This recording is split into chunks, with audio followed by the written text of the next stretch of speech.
नमस्कार मैत्रिणींनो, मी दीपाली तुमचं दीप्स किचन कॉर्नरमध्ये स्वागत करते। आज आपण पाहणार आहोत केळ्याची कढी। त्यासाठी मी 1 ते 1.5 कप दही घेतलेलं आहे आणि त्यात एक पिकलेलं केळं मी टाकत आहे। यातच 2 चमचे बेसन टाकत आहे आणि थोडंसं पाणी घालत आहे। आता हे सगळं आपण एक मिक्सर मधून फिरून घेऊया। हे अशा पद्धतीने दिसेल। कढई गरम करायला ठेवली, त्यात मी घालत आहे 1 चमचा तूप।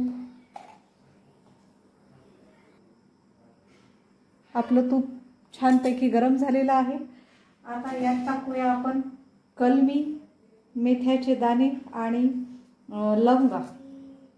ह्या छानपैकी तुपामध्ये भाजून घेऊया। यातच आपल्याला सोडायचे 3 लाल सुक्या मिरच्या।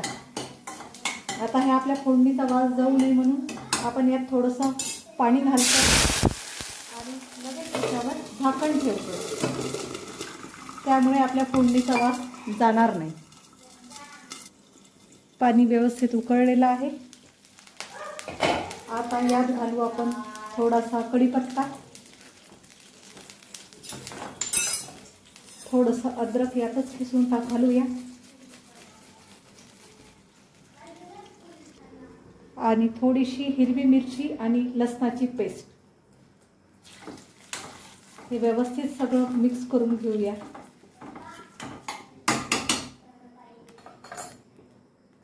आता यातच आपण जे दही, बेसन आणि याचं मिश्रण बनवून घेतलं होतं केळ्याचं, ते याच्यात घालूया। हे थोडंसं घट्ट वाटते तर मी याच्यात अजून थोडंसं पाणी ॲड करत आहे। यात मी थोडंसं पाणी घालते। आता ही कढी आपल्याला एक 10 ते 15 मिनिट छान उकळी येऊ द्यायची आहे याला। याच्यात आता आपण घालूया थोडीशी साखर। यात घालूया थोडी साखर